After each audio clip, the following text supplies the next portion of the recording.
What if the key to fixing our food system started beneath our feet? That's the question Dr. Jill Clapperton has been asking and answering for decades. Her work is all about exploring and sharing the art and science behind healthier soil and a better food system. Welcome to the Jill Clapperton podcast, formerly known as Tasting Terroir, now expanded and more grounded than ever. Hosted by internationally respected soil scientist Dr. Jill Clapperton and co-host Sarah Harper, this podcast features real conversations with regenerative farmers, scientists, and artisan food makers who are redefining what's possible in agriculture and proving that change starts with the soil. It's part of a larger mission at Regenerative, Jill's company dedicated to improving soil health, crop quality, and human nutrition. And now we're bringing all of it, podcast episodes, soil science clips, expert interviews, and more to our new YouTube home, youtube.com/JillClappertonSoilHealth. So if you're passionate about regenerative farming, nutrient-dense food, or just want to understand what really makes soil and our food system come alive, you're in the right place. Subscribe, listen, and grow with us. Hi, everyone. Welcome to the Jill Clapperton podcast. And, well, you guessed it, I'm Jill Clapperton. For the last 20 years, I've worked as an independent or freelance scientist, using my knowledge and my expertise to help farmers all over the world create healthy, productive soils that grow nutritious food in a way that regenerates and honors the integrity of the environment. Please join me as I introduce you to some of the people I've worked with and the people I know that are stewarding the land and growing nutritious food for us all in their own quiet and dedicated way. Let's call them our brightest food stars. From time to time, I'm also going to indulge my scientific curiosity, and yours too, I hope, to share some of the interesting research, both old and new, on soils, plants, agri-ecosystem practices, and that will include livestock grazing and food. And as always, my goal is for everyone to be making informed decisions based on science. And with that, let's get on to our first podcast. Thanks, Jill, and hello to everyone listening.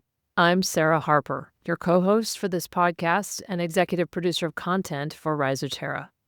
I've had the privilege of working alongside Jill for many years and within the regenerative agriculture space for nearly 2 decades. And I'm excited to help bring you deeper into the science, the stories, and the people behind regenerative agriculture. To kick off this new season, we thought there was no better place to start than with a question Jill gets asked very often. What is regenerative agriculture? It's a question without a single answer, and all too often, the people with the deepest hands-on knowledge aren't the ones shaping the public conversation, and not the marketing either. That's why we wanted to ground this episode in lived experience by hearing what regeneration means to the people actually doing it on the ground. So before we turn to some of those brightest food stars Jill mentioned, Jill and I sat down to talk through how she defines regeneration and why it's not a fixed idea, but something that continues to evolve through observation, science, and experience. Let's get into it.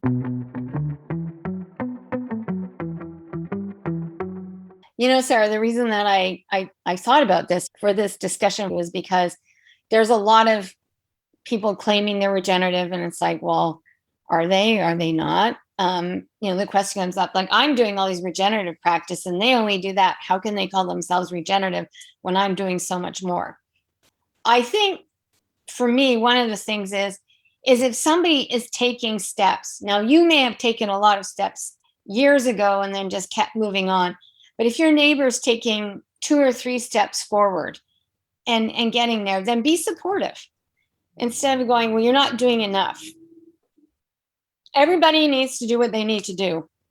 And, the way I regenerate a system is going to be different from somebody else's. And the number of steps that I can take right away is going to be different because I probably have a higher tolerance for the change that somebody else might not have the same tolerance for. But I think the whole thing is about rebuilding. or restoring of a system of something, but not restoring it and just back to its good old self. Because that's where this whole term of regenerative came from was, well, why are we sustaining a broken system? We need to regenerate the broken system. Well, do we need to, and if we regenerate it, do we regenerate it to the same spot? Or do we actually, disturb everything and reconfigure it and then have it growing even more? So I think the whole idea needs to be that when you regenerate something, you are evolving the system and not devolving it. So in other words, you're helping it come together, you're helping it adapt, you're making it more resilient and more resistant and all these things, and you're not taking it to pieces. We've got to a point with maybe what we'll call a conventional agricultural system, and they want to change. It's about taking steps where you're actually nurturing the land instead of always destroying it. So if you think about it, I think Gabe Brown said this best one time. He said, every morning I would wake up, and Gail Fuller said this too. Every morning I would wake up and I would think about what am I going to kill during the growing season.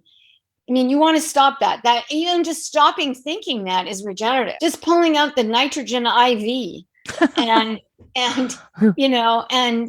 not being addicted to nitrogen anymore, and then thinking about, well, when do I really need nitrogen, and makes you more regenerative.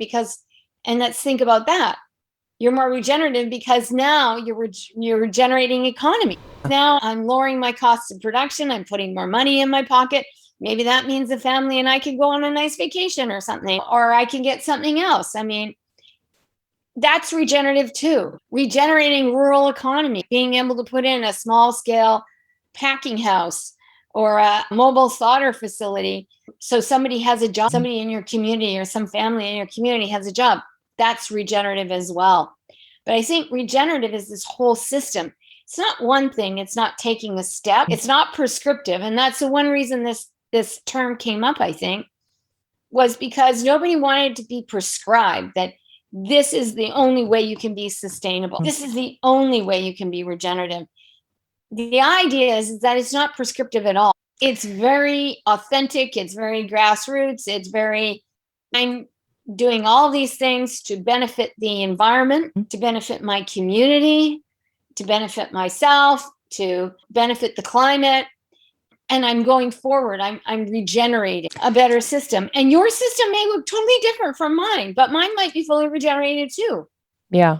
And we can think of it a bit like fire in the ecosystem, and how like the Aboriginal people used to set fire to things when things got so that they didn't have any more food anymore because they were in a climax situation. So they set fire to it all so that everything would be green and lush and again. They were regenerating the system. And I think you can think about it that way too, that it's a disturbance.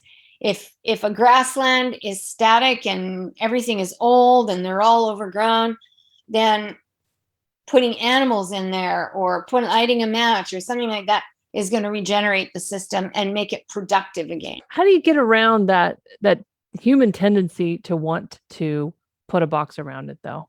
Because that keeps coming up over and over. Even though people say they know it's a mindset and they know but they still are doing it. They still are doing it. Well, yeah, they're still doing it because we can profit from it in some way, right? Like if I put a stamp on it, then you know that I've agreed that this is regenerative. But then that's my definition of regenerative. And in the end, it's about supporting agriculture, supporting farmers that are rebuilding the ecosystem. We want to put a box around it because then it says that I'm better than them. Yeah. Or that I can aspire to them because they're better than me.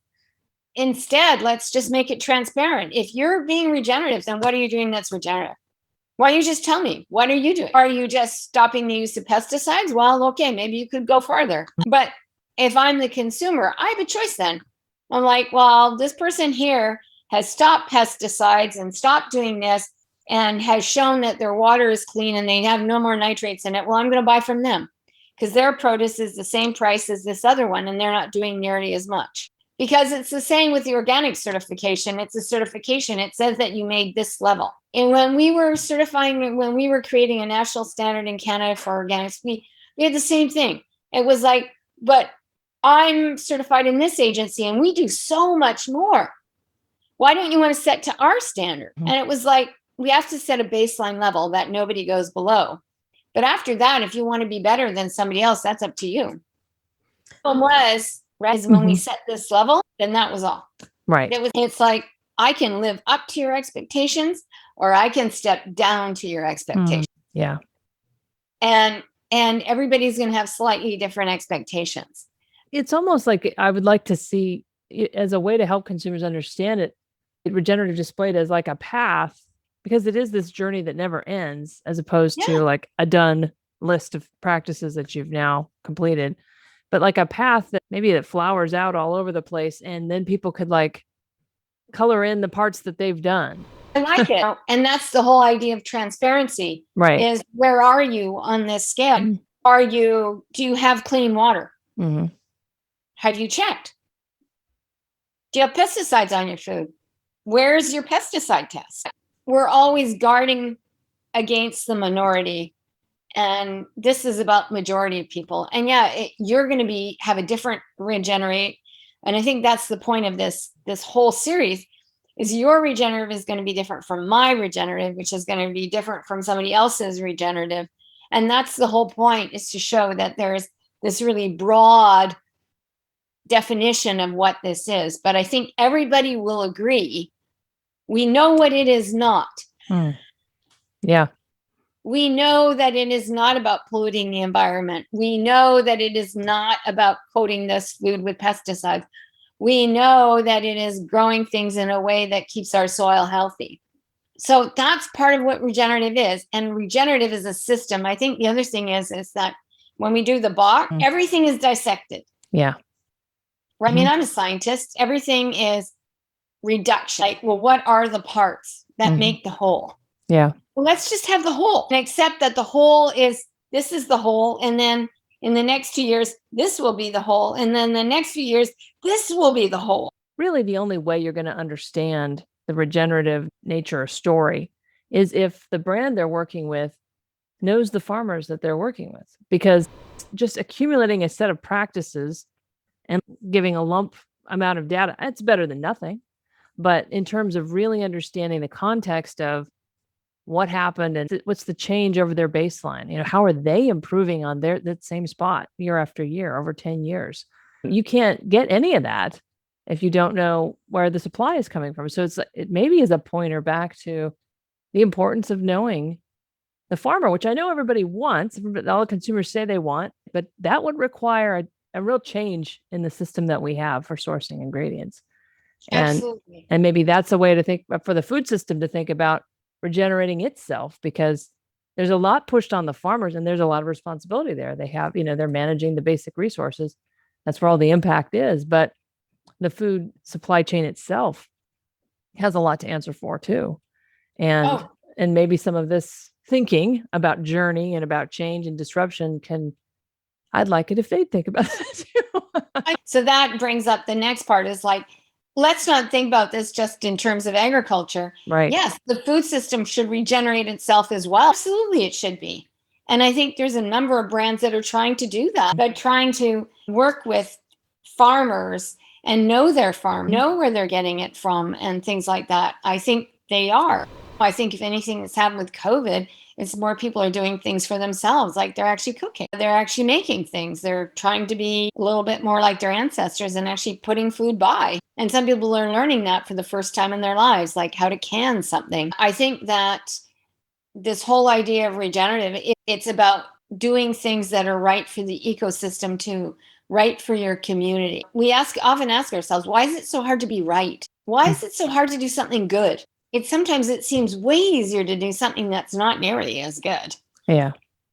And I think part of that's because we legislate for the minority. We always legislate against things instead of for things. So let's think about regenerative as for agriculture, for the environment, for climate change, and that it's all about trying to regenerate a system where we don't have any of those problems. Now, we're going to have other problems. Absolutely, we are. But it's also about regenerating your health, regenerating the health of your animals. That's the magic of regeneration, is that you realize how resilient a lot of these mediums are, whether it's the soil or ourselves, that if you put effort into it, these things can come back and they can thrive in a way that where they were depleted before. Absolutely. Perfect example of regeneration was on this farm in South Africa where they got rid of all the invasive tree species, pines and eucalyptus, on the farm in a particular watershed area. And all of a sudden, it was a river, not a creek anymore. All of a sudden, the water cycle came again. That's regenerative. And yeah, it was destroying something else. But then, wait a minute, they had mobile pyrolysis. So they were making charcoal for the community out of the trees that they took out. Another regenerative thing. So you want to line them up. They're not just one thing. They're this system that is self-perpetuating, that thrives, that nourishes, that is nourishing and nurturing. And I've heard you talk too about when you make some of these changes and then there's an exponential return sometimes. Like you may make a change here or there, and then it interacts with other things going on. And so the result is much bigger than the one small change you made that time. Yeah. And I'll go back to that same example in South Africa. I mean, it went from a trickle of water to a raging river and a waterfall. And all the local communities got charcoal for a very long time for their fires and to cook with. So you have to ask yourself, what was the downside of taking out all those trees? Yeah. And people could say, well, they were fixing all this carbon, but they were also not allowing for the water to move in the way it should have in the first place. So this is where we have to find a balance. And it's always about a balance. And maybe we could even call it rebalancing, because maybe that's some of what we're doing is we're rebalancing everything. Yeah. We're finding a new balance. The other thing that is fascinating to me, and I'd love you to share what you think about this, is hearing people like you talk about how plants actually talk to each other through their roots and through the chemicals there's this harmony, there's this harmonious world going on below the ground that we could learn a lot from in terms of restoring one to the other, because one gives something, the other needs it, and one needs something and it calls for the nutrients that it needs. And I mean, it's crazy if you don't know about it. What's going on down there is just amazing. It is. I mean, I was talking with somebody about that today and saying, plants are really intelligent. I mean, everybody thinks that they're just sitting there passively kind of growing. They're not. They are defending and they're on offense, and they like corn and actually a number of plants. If an insect larva is nibbling on the roots, or an insect, are calling for insect parasitizing nematodes to come and get it. And they're sending out, volatile and chemical signals to deal with that, as well as armoring up and whatnot. And they're trying to create a supportive environment, and they're sharing that information with the entire plant community around them. So when one plant gets nibbled on, it sends off signals that all the other plants are like, oh, so-and-so's got, nibble, armor up. We need to take action. And they'll start sending out signals out through their roots too, because it's like, that is the signal for root feeder. Send out the anti-root feeder signal. This is a system too, and it's self-perpetuating as well. The system didn't need us. We need them. Well, what's really striking to me is knowing farmers. Is you work with them for so many years, and I've had the joy to get to work with a lot of them. They're such independent people, which I admire, but that can also be isolating, and we can learn from the plants. I mean, they send out these signals and they respond together as a community. Maybe that's part of regeneration and rebalancing too. It is. It's about rebuilding our community, rural development. I mean, think of how decimated our rural communities have become. Yeah, it's an attitude of abundance, and that abundance brings more abundance, as opposed to it's a small pie and I have to get the majority of it. Yeah, I have to take majority of it, so the rest of you go downhill. No, it's about, well, how about I help you up? And are there going to be people who are detractors? Absolutely, there are. There are always. But are they majority or are they the minority?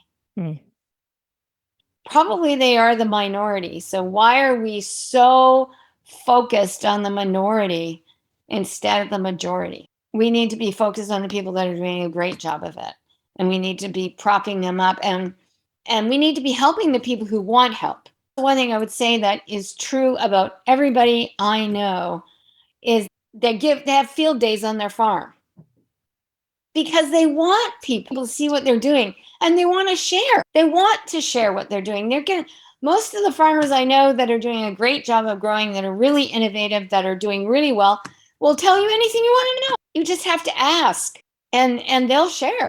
I'm going to ask you to fill in the sentence regenerative agriculture is in a couple of sentences. Regenerative agriculture is about rehabilitation, restoring. And I mean, when I say restoring, I mean restoring system function. It's about aggregating, not splitting. It's about bringing people together. It's about bringing things together. It's about creating communities, thriving, vibrant communities. It's about diversity. And it's like cooking with gas, you know? Mm-hmm. Regenerative, you put the gas to it and it is bubbling in a really productive way. It's like a magnet. Everything is coming to it. And it's building from that magnetic force, and things are getting stuck to it. All sorts of different things are being stuck to it.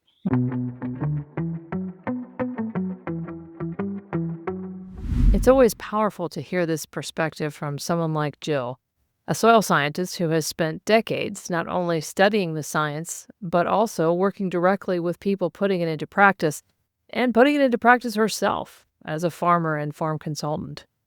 Her ability to connect soil health, plant health, and food quality is what makes her insight so valuable and unique. But what makes this conversation even richer is hearing how others on the front lines of regenerative agriculture define the term for themselves. These are the farmers, chefs, and food researchers Jill has known and collaborated with for years, people who are living this work every day and shaping what regeneration looks like in their fields, kitchens, and communities. You can find links to everyone featured in this episode in our show notes, and if you'd like to connect directly to them, even buy products they've made, head on over to our website, rhizoterra.com/betterfood. Now, let's hear what regeneration means to them. Okay. All right, so DeAnna, in one sentence or two, regenerative agriculture is Better food for people and animals. That's great. And here's a million other things it does. Right. But Right. we are boiling it down to why it really matters. Why it really matters is because it offers better food for people and animals. And I think the process of getting to that outcome is that you're rejuvenating the soil, and that then enables you to create a better product, right? Oh, absolutely. My t-shirt says soil will save us. And I 100% believe that. And if we can protect it, then we have a chance to do better and offer people better. You know, we don't need more of anything, just better. And I think that regenerative agriculture checks those boxes when we're talking about minimizing tillage, minimizing soil disturbance, minimizing your use of fertilizers, and reducing all of the chemicals and things like that. I think that they all check off boxes towards better food, right? And I think that's really the goal. I mean, we get to repair the earth, but the result is better food. Like that means. So regenerative agriculture is, For me, it's constant improvement, of soil and mindset and community and health and happiness, all of those things. I guess, and the outcome for us, one of the big ones is resilience. Like from the outside looking in, I guess that's. And I totally agree. I guess that's where I tried to sum it all up into our little motto of loyal to the soil. yeah, You that's a can great think of motto. it, everything we do, how does it affect the soil? And sometimes it's not maybe going to have a positive effect, but how can we have as little of a detrimental impact as possible so that we can be moving forward? something that really kind of struck this winter. I took a leadership course, which in itself was an amazing experience. But one of the things we talked about, because it's a lot of inward looking, but was like when we're looking at building and looking at measuring success and improvement, think about sheets of paper. I mean, that's kind of, is it better or worse? I mean, that's what we're, and the same thing with the soil. I mean, it's not it doesn't do, if it does, good for you. But for us year in and year out with the weather challenges we face, if we can be profitable and improve the resource in the same year, that's a win.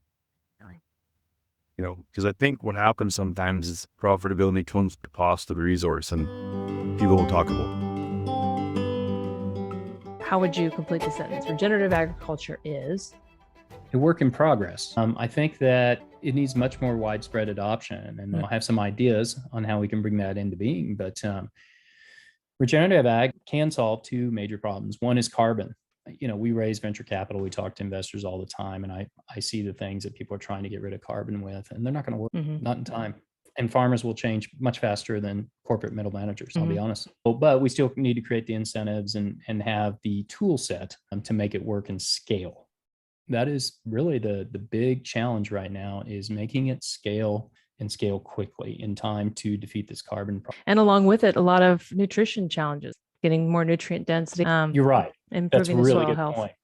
And, and then I think the last piece of that, of course, is chemicals. If you scale it all and still people are getting Parkinson's all over the place, you haven't really achieved a lot. We're working on eliminating chemicals out of agriculture, and we're doing that three ways. One, my farm. Two, we have a regenerative supply chain with Canada Pet Foods. And three, I have a robotics company that actually is the enabler to get chemicals out of regenerative ag. So those are three things we're doing here in Kansas.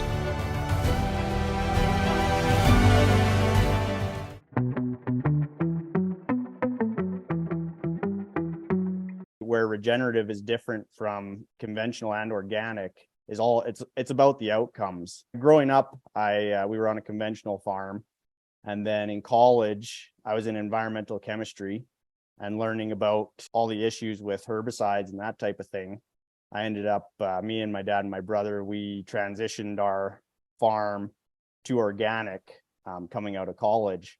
It was pretty good, and the premiums were good and stuff.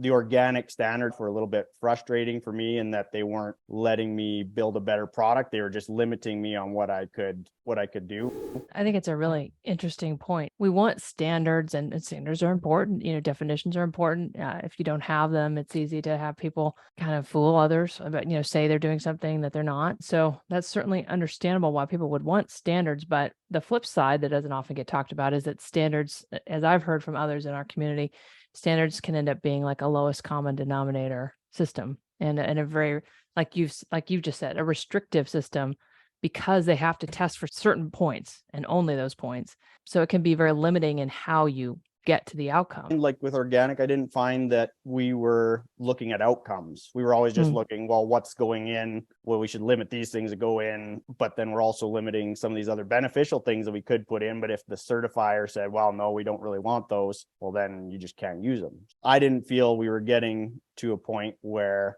we could produce the best product. And so that was just a frustration for me on that. Regenerative agriculture is? Regenerative agriculture is when you farm in ways that bring life back to the soil. If it's kind of short on life in the first place, or if you got pretty decent soil, your practices are just continually improving and replenishing that so that biology is functioning normally, which is to say exactly how it's supposed to be functioning between the fungi, the bacteria, the metabolites, and everything. Yeah, and I would say what she said, regenerative agriculture is a style of intensive farming that can leave the soil healthier and better off than without. So farming that can improve soil health. It's about actionable results. Like, don't just hand somebody a bunch of numbers and go, here you go. Right. Like, right. And then they look at you and they go, so what am I supposed to do with this? Like, exactly. Does this mean anything? Does this tell me where I am in the scheme of things? It's about grabbing somebody by the hand. You have to succeed to turn things around. You have to succeed at the very first step. You have to. And everybody can take a first step. And then it's working through all the other steps. And just me handing you a bunch of numbers is not going to solve the problem. There's a whole lot of other things and all those synergistic effects and all those other things that come into play that are going to solve it.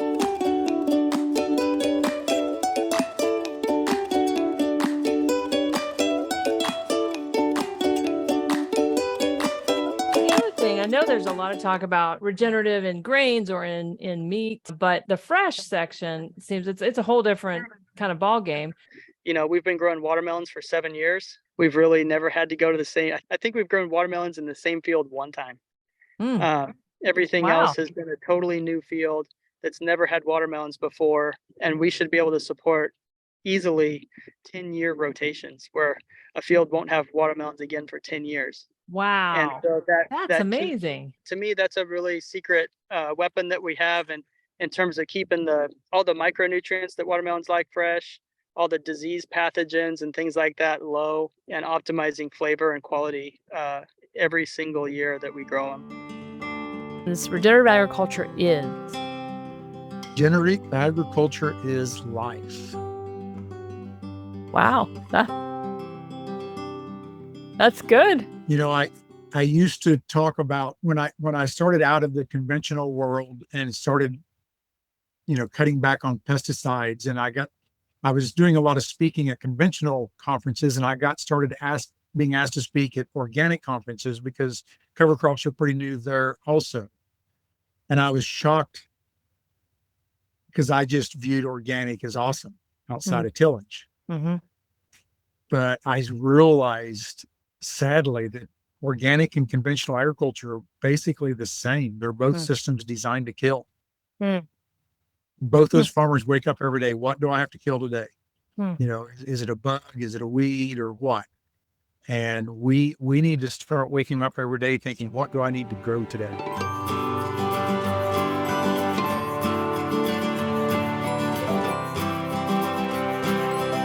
Jordy, what is regen ag for you?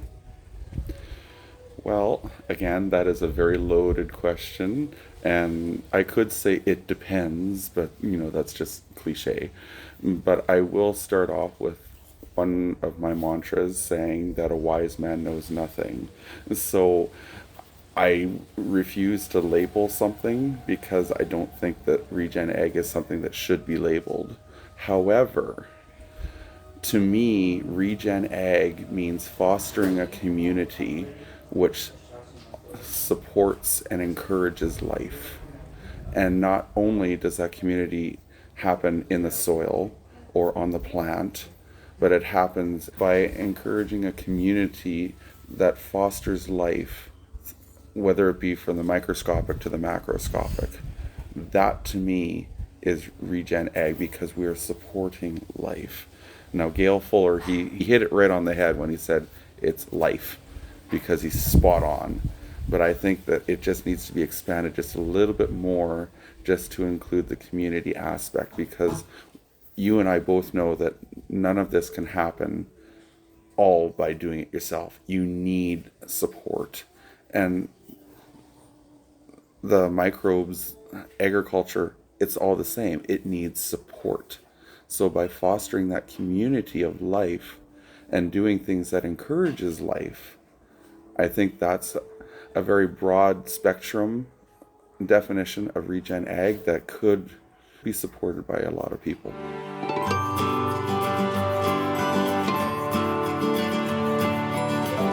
Well, I hope you enjoyed that podcast as much as I did. I really enjoy chatting with amazing people that are doing fantastic things.